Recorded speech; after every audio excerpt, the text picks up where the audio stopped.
Dr. Priscilla Settee is an award-winning professor in the Department of Native Studies at the University of Saskatchewan and a member of the Cumberland House Cree Nations from northern Saskatchewan. Dr. Settee has initiated a number of projects locally and internationally, including a Canadian International Development Agency project with the University of San Marcos in Peru. The project supported Indigenous Amazonian and Andean students making the transition from their home communities to university. Dr. Settee's research interests include Indigenous women's rights, Indigenous food sovereignty, prisoners, and youth rights. As some of you may know, she was the founding member of the Children of the Earth High School here in Winnipeg in the 90s and served as the chair and co-chair for Oskiak High School in Saskatoon from 96 to 2012. In 2012, she was awarded the University of Saskatchewan Provost Award for Teaching Excellence in Aboriginal Education and the Queen Elizabeth Silver Jubilee Award for her contributions to Canada. Dr. Settee is also a fabric artist whose work is in the permanent collection for the Saskatchewan Arts Board. And finally, as we think of water and the rest of our relatives, Dr. Settee is a proud Kukum. Please join me in welcoming Dr. Settee to the stage.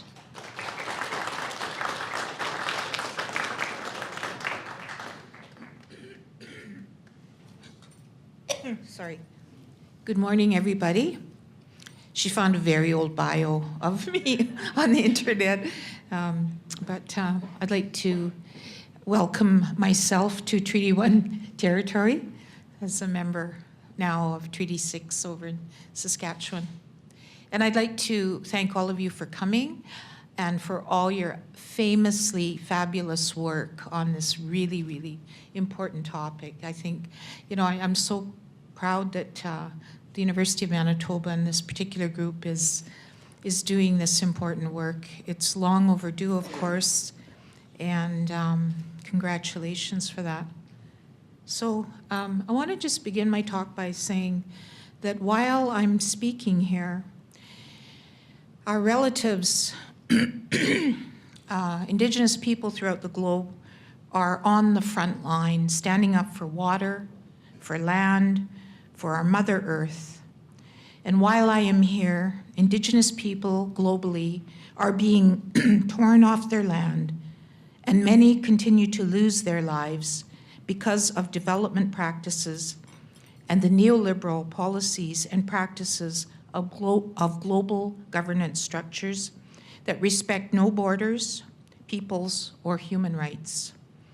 Sometimes people refer to us as activists and demonstrators, but we are neither. We are living up to our responsibilities as protectors of natural law, of protecting life-giving sources, namely water and all life on Earth. Handles such as activists are often used to denigrate the importance and the nature of our work. So today what I want to spend a little bit of time on, and there's so many issues that impact water, but I'm going to identify fracking, mining, and agribusiness. But I also want to talk about some of the pushback strategies of Indigenous peoples and their allies. And I include our allies as you who are in the crowd today doing the really important research on water. I'm going to be reporting on a number of reports and organizations addressing the water crises, issues that affect water quality, including legal implications and policy questions. I also will spend a very brief time just talking about inaccurate media portrayal, and finally, the very important aspect of Indigenous and allies pushback strategy, because in this day and age when there is so many things to be depressed about and to be extremely concerned about around the environment, we really need to establish among ourselves a sense of hope, because hope is what propels us forward and gives us the courage to get up every day. From my own personal perspective, it's my grandchildren who give me that. So, since I became a grandmother 6 years ago, it's really become my motivation for continuing this work when probably I should be starting to think about retirement. So I do not cover the important issues of free trade agreements, and I don't adequately address the legal aspects of this because I think that there are far greater minds working on that, but I do want to say that they are very much a part of what the concerns are around water. And I know that many people in the crowd are doing legal work around that, so I really welcome reading your work. In her book, Boiling Point, Government Neglect, Corporate Abuse, and Canada's Water Crises, published in September of 2016, Maud Barlow states, "Water will teach us how to live together."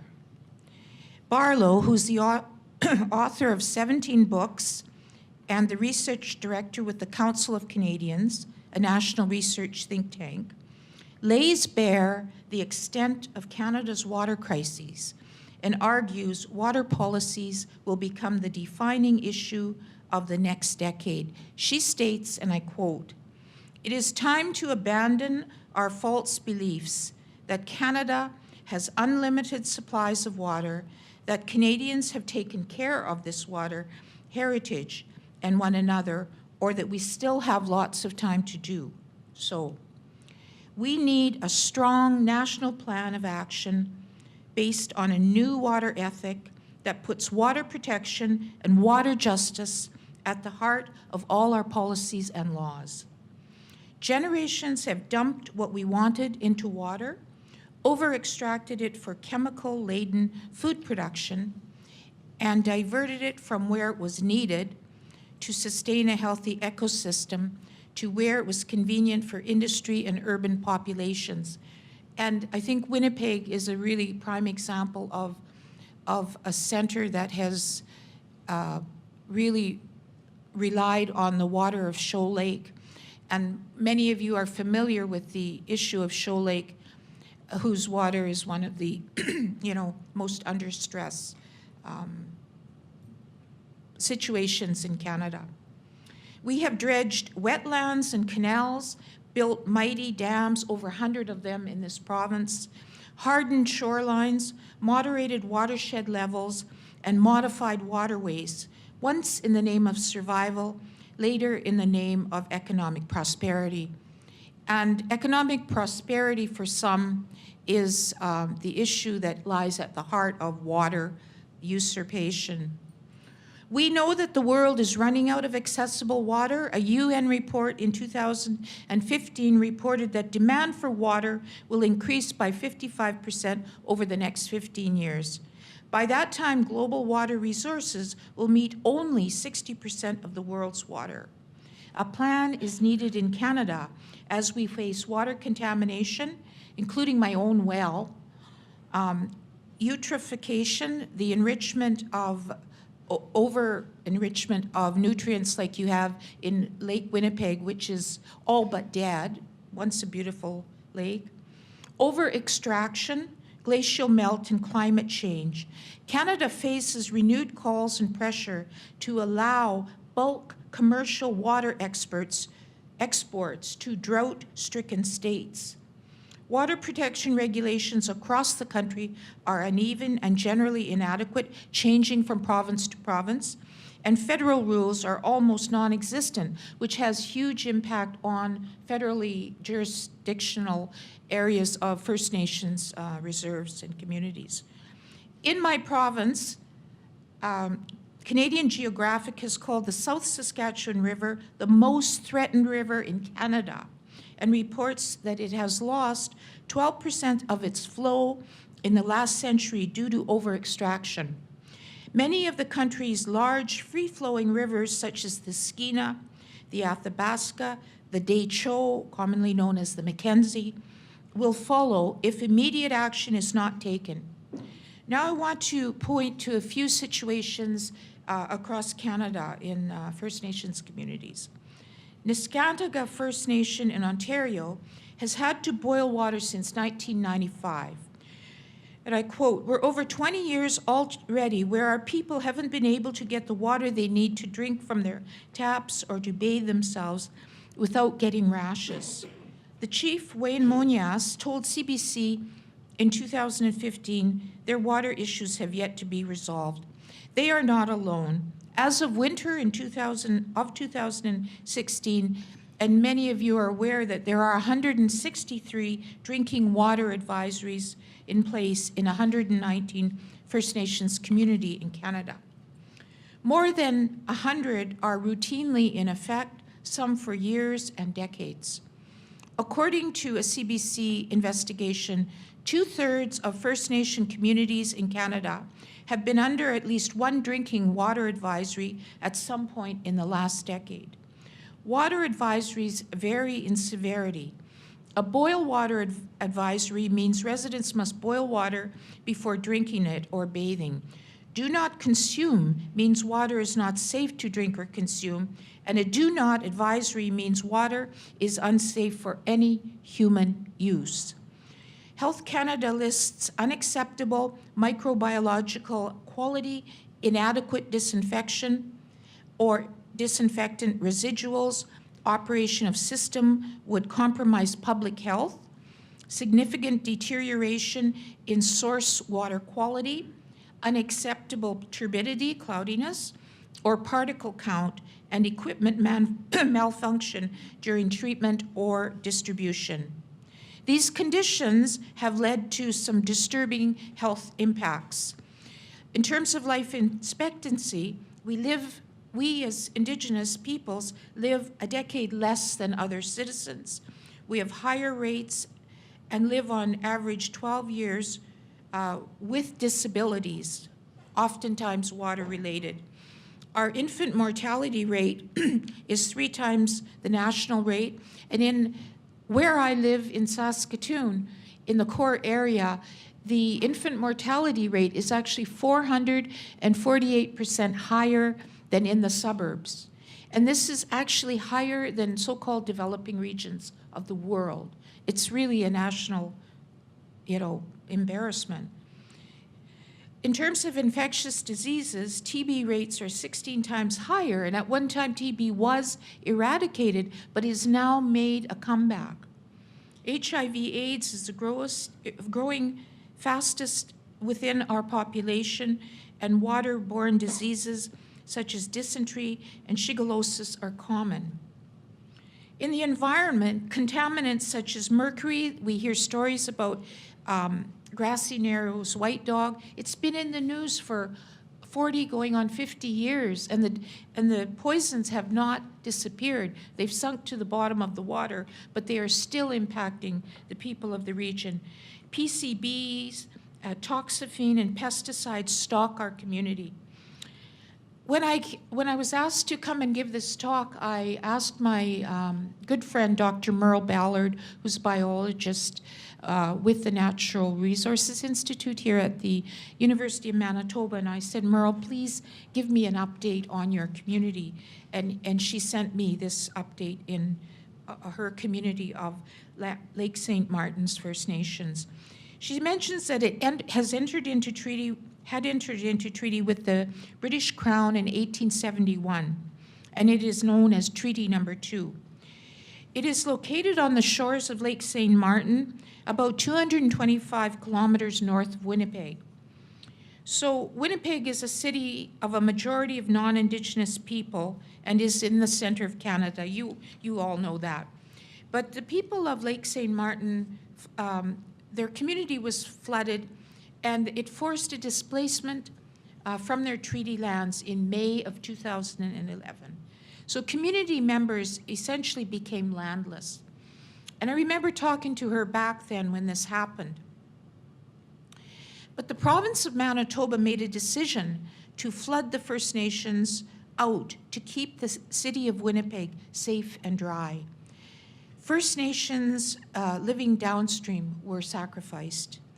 In May of 2017, 6 years later, communities are still displaced and landless. The provincial government have declared their formal land to be wasted and have written it off. Lake St. Martin no longer has a community. Families are scattered throughout the province. The province made a unilateral decision without consulting the First Nations and purchased land that is a swamp. and is trying to move the First Nations back into the swamp. The state of Canada, as a treaty successor, has failed to protect First Nations treaty rights. The federal government never asked the First Nations where they wanted their new treaty community to be rebuilt. There was no referendum to move into the land the province purchased. This is a violation of First Nations' right to free, prior, and informed consent. Non-First Nations property owners who were also flooded in 2011 have received compensation. To date, there has been no compensation for First Nations. The government has completely marginalized and disregarded their needs, and to date, 100 of Lake St. Martin members have died since 2011. And, you know, on a personal note, Merle has told me, like, a lot of the young people, you know, were really very much impacted, the worst, and, you know, many of them joined gangs in the city and really became marginalized. Many committed suicide or died in the streets. So it's really not to put a downer on the conference, but to have a very honest conversation about, you know, whose rights are protected around water in this province. And I want to spend a few minutes talking about reports that substantiate First Nations water crises. And a lot of the reports are academic, but a lot of them are also known as gray literature. And whether this has impact on media report or not, I'm not sure. But, you know, Human Rights Watch, which is a wonderful agency and organization, I always encourage my students to take a look at alternative media to find out the truth of what's going on, not only in relation to water, but to a lot of things that students should be concerned about and really mobilizing around. I always say to my students, too, that, you know, you are the future generation. Your work is very important. A lot of it will lead to policy and practices that when we are old and needy, you will be the people that we are going to be relying on. So I see my students and all students as really the knowledge builders of the future, and don't always expect to get all your truths from the university, but really look at alternative and reliable sources of information, such as Human Rights Watch. So in June 2016, it conducted research in First Nations communities in the province of Ontario between July 15th to April 2016 to understand the human impacts of crises and to understand why the problem persists around water and sanitation. So they conducted research with 99 households, home to 352 people in Batchewana, Grassy Narrows, Shoal Lake 40, Niskantaga, and 6 nations of the Grand River First Nations. They conducted an additional 111 qualitative interviews with chiefs and council members in these and other First Nations communities. And these are all online, so I am happy to leave my presentation with the faculty here, and you can read all of this so you don't have to take notes. So they conducted an additional 111 qualitative interviews with chiefs and council members in these and other First Nations communities, residents, water operators, educators, environment and health experts, academics, and staff of Aboriginal representative organizations. They also attended an elder circle celebrating water and its cultural significance. And I'm so happy that I was able to ask Cheryl James, my friend from here, to close my session with a water song that she was gifted, especially for this event. This study found that the Canadian government has violated a range of international human rights obligations toward First Nations persons and communities by failing to remedy the severe water crises. Their research found that while the most severe public health concerns, waterborne illnesses and related deaths, have mostly been avoided through the water advisories, the social costs and human rights impacts of the crises are considerable. In communities like Niskantaga and Shoal Lake 40 First Nations, where advisories have existed for approximately 20 years, a whole generation of children grew up unable to drink the water from the taps.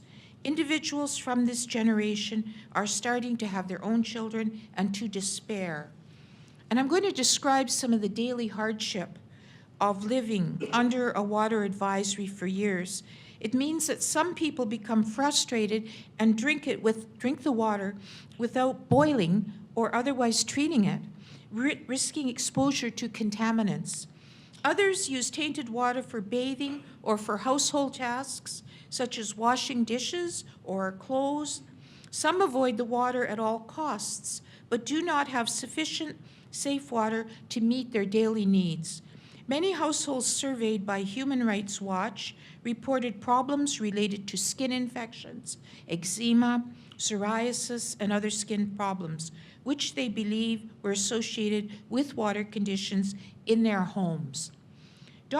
Deborah See, a woman in Grassy Narrows First Nations, explains how difficult it was to manage her 9-year-old son's recurrent rash, and I quote, "I kept taking him to the clinic, and they kept saying it was eczema.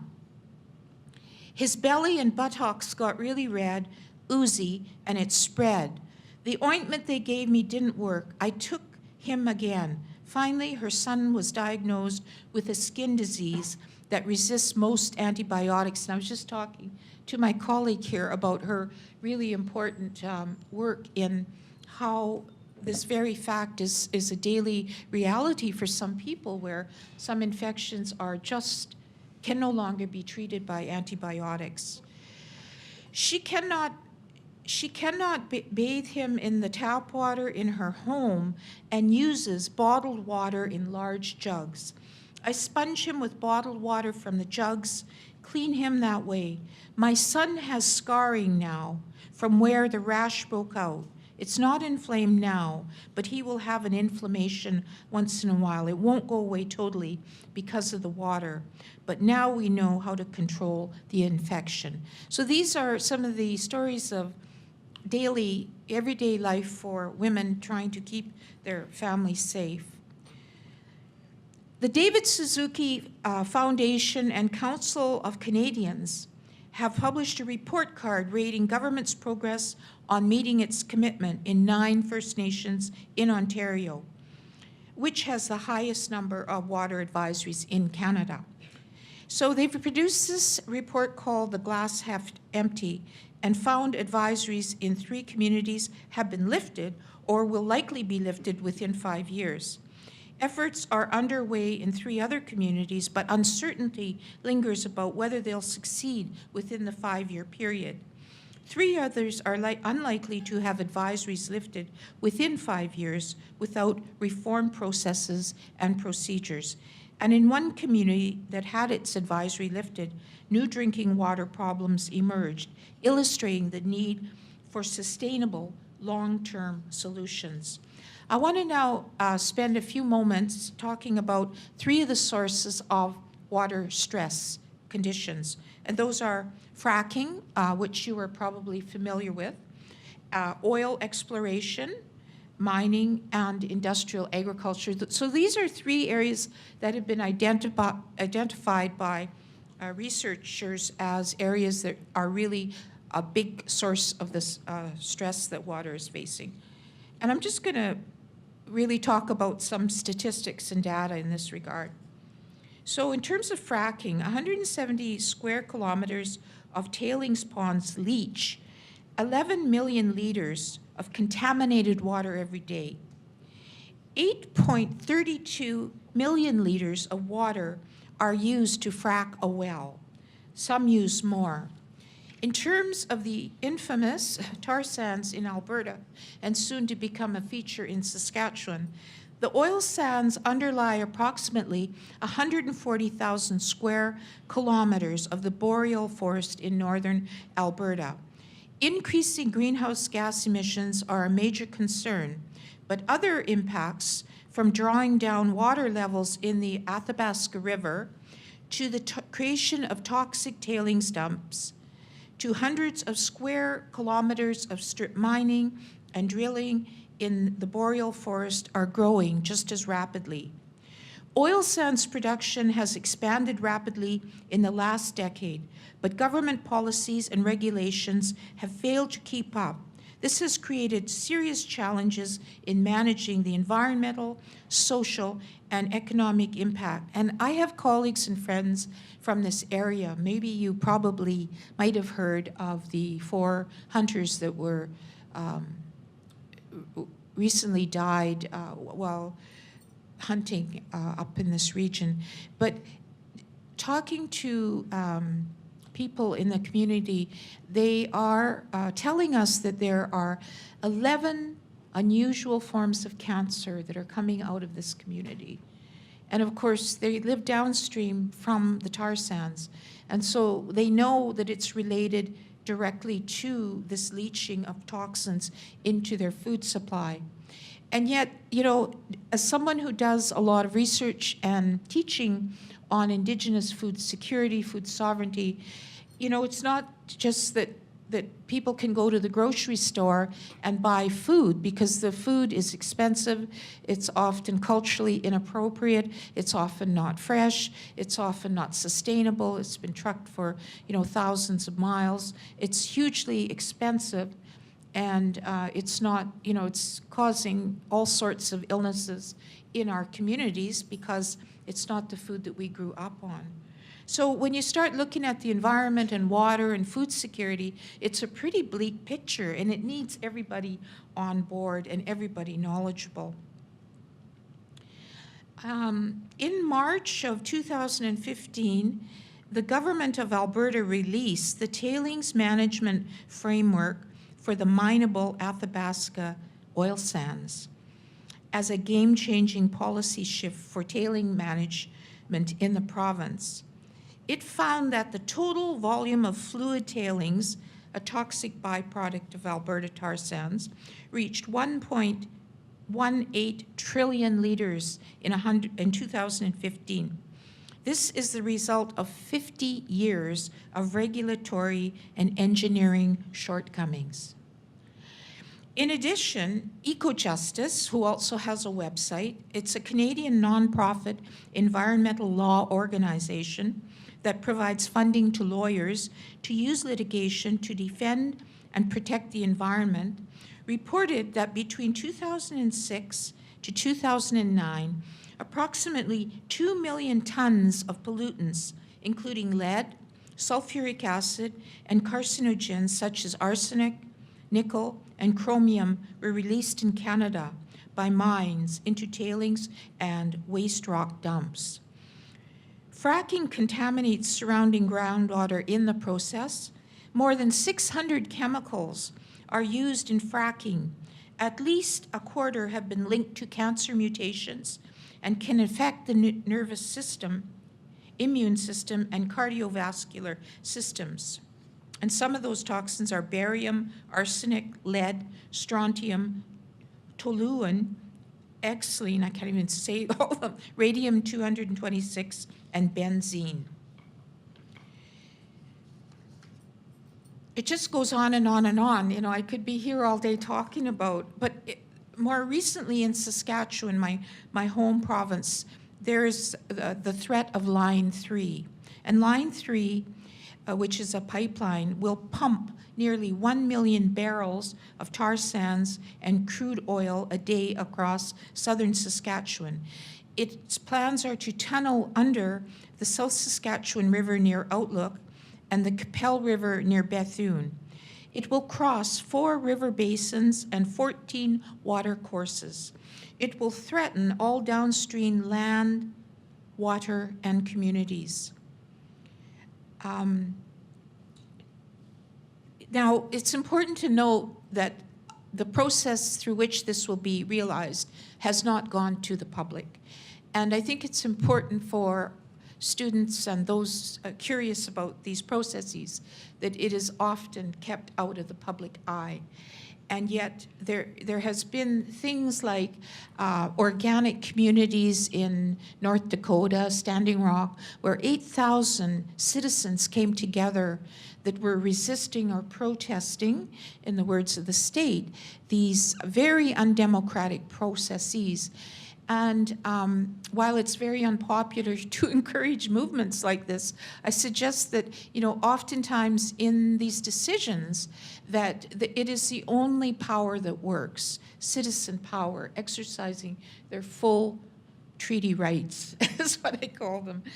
So, and I want to just talk about Saskatchewan's poor safety record and why I, as one citizen, have deep concerns. In 1999, Enbridge Line 3 Pilot Butte spill, which is near a community where I'm scheduled to do research in the 2018. There was a spill of 3,180,000 liters. And because it was right adjacent to a First Nations Nakota Reserve, it really didn't get the media coverage it deserved. And in talking to the people in the community, it still has not been dealt with accordingly. In 2016, just upstream from me, Husky Oil's North Saskatchewan river spill accounted for 220 liters. Now, this was we were only notified about this, I think, 2 days after it actually spilled. And so downstream, where many, many communities who rely on the North Saskatchewan and have for years, took it upon themselves to try and clean the water and have yet to receive financial compensation for their efforts. In 2017, Tundra Energy's Ocean Man First Nation spill amounted to 200,000 liters spillage. And weeks later, another spill near Storthoaks, southeast of Regina. Now, the Pilot Butte spill is similar in volume to Enbridge's 1.3 million gallon Kalamazoo River spill in the US. And this was one of the most deadliest spill. If you go online and just Google Kalamazoo River and this incident, and it shows right from the start to 4 years later, it's really very disgusting and worrisome on how these spills are really not dealt with post-spill.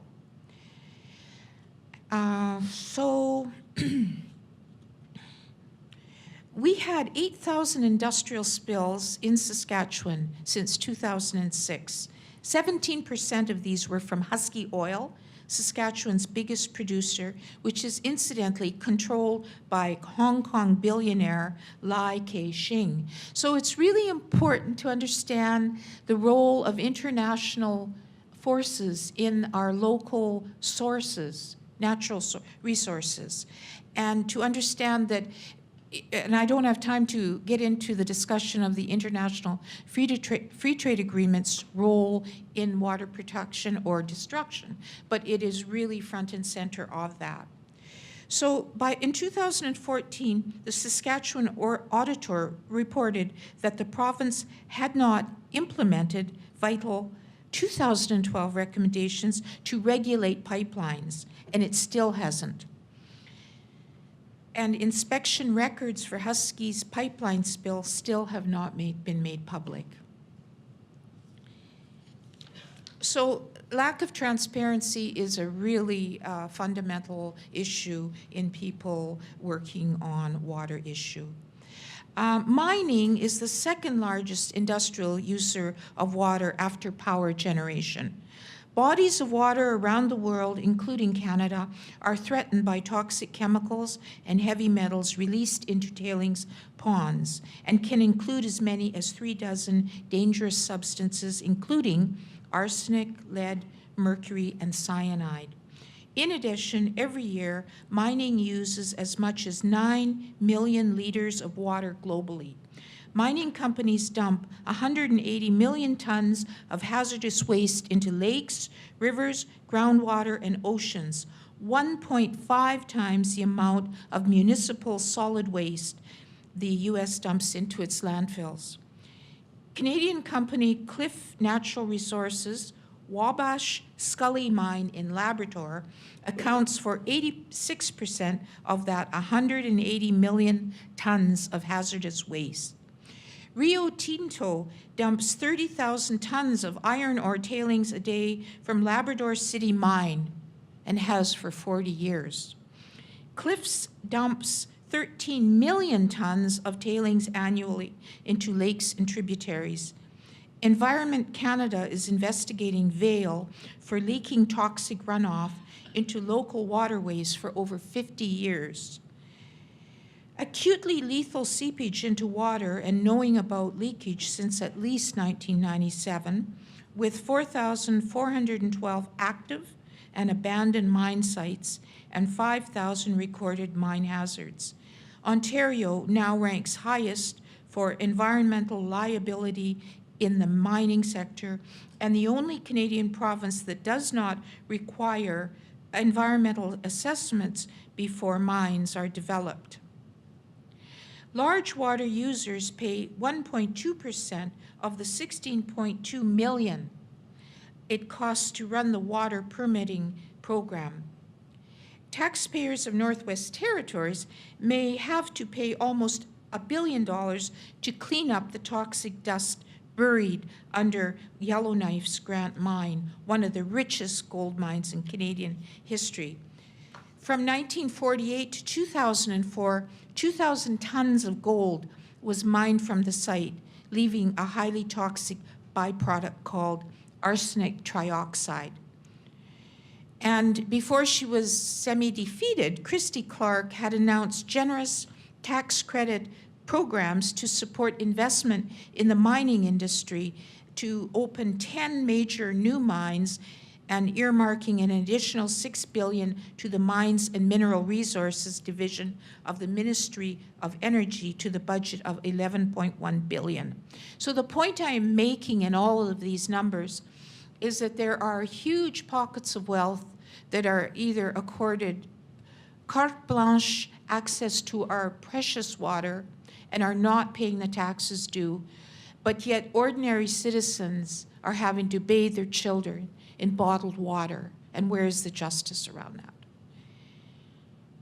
Finally, and this is a lot of fairly sad news or bad news, but the resistance that's coming to all of this, in part with the support of our scientific researchers who are our allies, is really coming from the ground.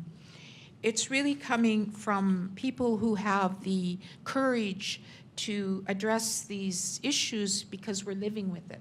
We're living with the contamination. And I want to just spend my last couple of minutes talking about the water walkers. And you all probably know of Josephine Mandeman, Elder Josephine, who has spent since 2003 walking around the Great Lakes and really in a very humble way addressing the sacredness of water. So I'm just going to give you a brief background, and then I'm going to ask my sisters to close my presentation with the Sacred Water Song. The Water Walkers. 2 Anishinaabe grandmothers and a group of Anishinaabe women and men have taken action regarding the water walk by walking the perimeter of the Great Lakes. Along with a group of Anishinaabe women and sports, they walked around Lake Superior in spring of 2003, around Lake Michigan in 2004, Lake Huron in 2005, Lake Ontario in 2006, Lake Erie in 2007. The first annual Women's Water Walk took place in April in 2003, and several women from different clans came together to raise awareness that our clean and clear water is being polluted by chemicals, vehicle emissions, motorboats, sewage disposal, agricultural pollution, leaking landfill sites, and residential usage. The annual Women's Water Walk was chosen for spring because of the natural regrowth of our natural habitat, as it is in a time of renewal, regrowth, and rebirth. A team of 6 to 8 Aboriginal people often volunteer to walk and help with the everyday necessities. And anybody that's ever been on a walk knows what a tremendous amount of commitment and work and hardship it can represent. So people are multitasked, from drivers to accompanied walkers, food preparation, refreshment breaks, camp setup, cleaners, laundry, etc. Public relations personnel have been involved throughout by taking shifts and also going ahead to communities to aid with the awareness of the walk. And this includes the distribution of media releases, posters, pamphlets, advertisements, and meeting and greeting of the participating walkers. The overall result after implementation is to gather other groups and organizations to participate in an all-regional walk around the Great Lakes. The goal is achieved strength in numbers with other Aboriginal men and women in the Great Lakes region, and in fact throughout Canada, and there is a current walk going on as we speak. The anticipated outcome is to have all people aware of the importance of the water and gain support, and the gathering of other supporters whom would share an interest in protecting our water through the walk. This event is held annually with the intent of the Women's Water Walk to gain awareness and support for annual walks throughout the region. It will entail support, recognition, and awareness of the importance of keeping Great Lake waters clean, and not just Great Lake waters, but all waters. So in closing, I really like education for action. I think that every one of our citizens who may not have access to higher education needs to reap the benefit of your privilege.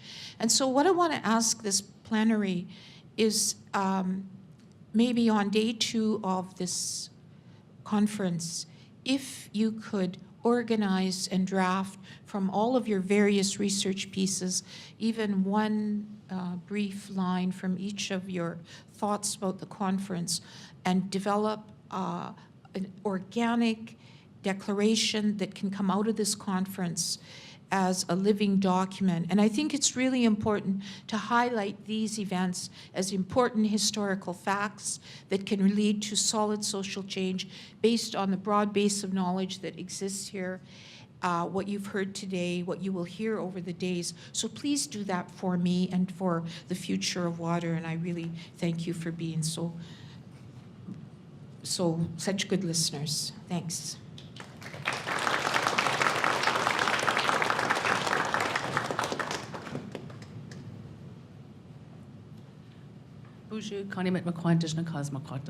My name is Cheryl. I'm originally from Rosa River, just down south a little bit. I really enjoyed listening to Priscilla's talk. I learned a lot of new things, but I also was really good. It was really good to hear some of the struggles that are going on, like Grassy Narrows. That's the longest standing blockade in the history of Canada right now. And they're trying to get their water cleaned up. They got a lot of complications from mercury in the water in their systems, and and then the fish, as well as I wanted to mention too, was something that I do at home, is that I take my little ones to to marches and walks and whatnot to teach them, to help them learn. One of the things that I was taught was that our children need to be on the front lines with us. They need to know what's going on. They need to know the things that we face, and they need to know that they have that ability to stand up and speak for our lands and our waters.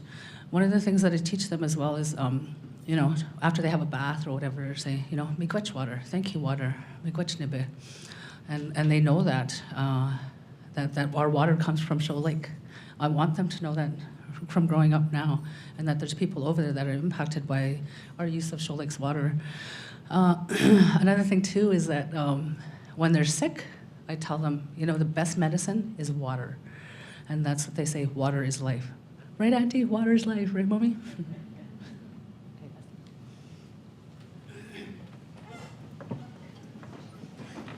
introduce my sisters here. They're also drum carriers, drum keepers, Christy Salwan and Megan Salwan. They've been singing for a long time. I've been singing for a long time, but I'm really, really impressed by how fast that these young women have learned and have picked up the songs and the drums and the dreams and carrying on that vision.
We sang is a new song, so we're introducing that new song here today. And the last part that we sang was a song that came from the water as well. So and I'm really happy that this event was opened up with that prayer, and then we're ending off with the song for Priscilla's talk. That's one of the things that we've been taught is to always honor that spirituality and honor the spirit in everything that we do. We went.